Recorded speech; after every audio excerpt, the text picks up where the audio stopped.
శ్రీ గురుభ్యో నమ. శ్రీ గణేష పురాణం 29వ అధ్యాయం. నారదాగమనం. అప్పుడు ముని ఇలా చెబుతున్నాడు: ఓ రాజా, ఒకానొక రోజున అలా ప్రాయోపవేశం చేయబోతున్న ఆ రుక్మాంగద మహారాజు దూరాన్నుండి వస్తున్న త్రిలోక సంచారి అయిన నారద మహర్షిని చూశాడు. రుక్మాంగదుడు నారదునికి తన శాపవృత్తాంతమును చెప్పుకొనటం, ఎంతో భక్తితో ఆ మహర్షికి నమస్కరించి, ఓ మునీంద్ర, ఒక క్షణకాలం విశ్రమించండి అంటూ ప్రార్థించాడు. ఆకాశ మార్గంలో పయనిస్తున్న నారద మహర్షి ఆ ప్రార్థన విని క్రిందకు దిగినాడు. యథావిధిగా నారదుని పూజించి గౌరవభావంతో ఇలా ప్రశ్నించాడు: ఓ మహర్షి, నేను భీమపుత్రుడైన రుక్మాంగదుడను.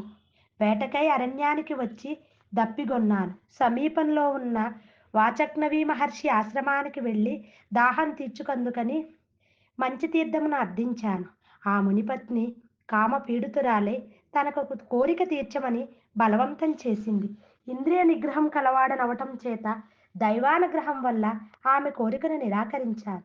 ఆమె దుఃఖిస్తూ నిష్ఠుర మనస్సుతో నన్నిలా శపించింది: ఓ మూర్ఖుడా, కామించిన నన్ను నిరాకరించావు గనుక నీవు కుష్ఠరోగంతో పీడితుడవదుగాక. ఆ దుష్టవాక్యాన్ని విని నేను ఆ ముని ఆశ్రమం విడిచి నా రాజ్యానికి వెడుతుండగా మార్గమధ్యంలో నా దేహము శ్వేతకుష్ఠుకు లోనైంది. ఓ మహర్షి, దీని నివృత్తికి తగిన పరిహారము చెప్పి నన్ను కృతార్థుణ్ణి చేయండి. నా రాకకై ఎదురుచూచే నా తండ్రి ఈ పాటికి నా వియోగం వల్ల ఎనలేని దుఃఖ సముద్రంలో మునిగి ఉంటాడు. దైన్యంగా ప్రార్థించిన ఆ రుక్మాంగదుడి జాలిపూరితమైన మాటలకు కరుణార్థ హృదయుడైన నారద మహర్షి హృదయం ద్రవించింది.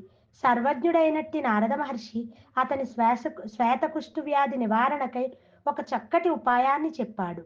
నారదుడు రుక్మాంగదునికి వ్యాధి నివారణోపాయం చెప్పుట: ఓ రుక్మాంగద, ఎప్పటిలాగే త్రిలోక సంచారం చేస్తూ నేను వస్తుండగా మార్గమధ్యంలో ఒక గొప్ప ఆశ్చర్యాన్ని చూశాను. విదర్భ దేశంలో కదంబం అనే నగరం ఉన్నది. అక్కడ గల ఒక ప్రాసాదంలో ఒక గొప్ప వినాయకమూర్తిని చూశాను. భక్తుల సకలాభీష్టాలను నెరవేర్చే ఆ మూర్తికి చింతామణి వినాయకుడని పేరు. ఆ ఆలయానికి ఎదురుగా గణేష కుండనమనే కొలను కూడా ఉన్నది. ఒకానొక శూద్రుడు వృద్ధాప్యం చేత కృషించిన దేహంతో అక్కడికి తీర్థయాత్రలకని వచ్చి ఆ కుండంలో స్నానం చేయగానే దివ్య దేహాన్ని పొందాడు. ఆ తరువాత అతనికై వినాయక లోకాన్నించి వినాయకుని దూతలు ఒక విమానము తీసుకురాగా అందులో ఎక్కి అతడు దుఃఖ శోకరహితమైన పునరావృతి రహితమైన గణేష స్థానాన్ని చేరుకున్నాడు. ఓ రుక్మాంగద, ఇదంతా నేను స్వయంగా నా కళ్ళారా చూశాను.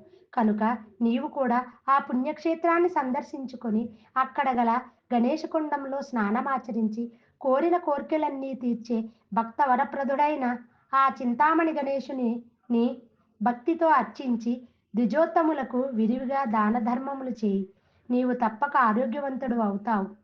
సర్వము సర్పము క్షమించండమ్మా సర్పము తమ కుబుసాన్ని వీడినట్లు నీవు కూడా ఈ రోగంతో కల్మషమైన దేహాన్ని వీడి పరిశుద్ధ దేహాన్ని పొందగలవు అంటూ చతుర్ముఖుడు వ్యాస మహర్షికి రుక్మాంగదునికి నారదుడు చెప్పిన బాధా నివారణోపాయాన్ని వివరించి ఇలా కొనసాగించాడు. ఇలా నారదుని నోటి నుండి వచ్చిన అమృత వచనాలను విన్న రుక్మాంగదుని అంతరంగం తొలకరి జల్లులకు పొడమెల ఆనందంతో పులకరించింది.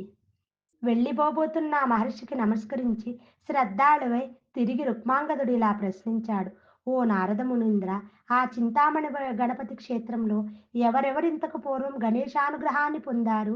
అక్కడి మూర్తిని స్థాపించినదెవరు? పరోపకారులైన మీ బోటివారు మా వంటి దీనుల దుఃఖాన్ని నివారించగల సమర్థులు. అందుకని మీరు 3 లోకాల్లోనూ అవిశ్రాంతంగా సంచరిస్తుంటారు. మేఘాలకు వర్షించడం, శేషుడు భూభారాన్ని వహించటము, సూర్యుడు ప్రకాశించటము ఇవన్నీ లోకోపకారానికే గదా. సర్వజ్ఞుడవు, దయాంతరంగుడు అయిన ఓ మునీంద్ర, కనుక నీవు దయతో నా సందేహాన్ని నివృత్తి చెయ్యి. ఆ మాటలకు నారద మహర్షి ప్రసన్నంగా ఇలా బదులిచ్చాడు: ఓ రుక్మాంగద, నీ ప్రశ్న ఎంతో సమంజసంగా ఉన్నది. మృదు మధురములైన నీ శ్రద్ధాపూరిత వచనాలకు నాకు ఎంతో తృప్తి కలిగింది. తప్పక నీవు అడిగిన యావత్ వృత్తాంతాన్ని చెబుతాను విను.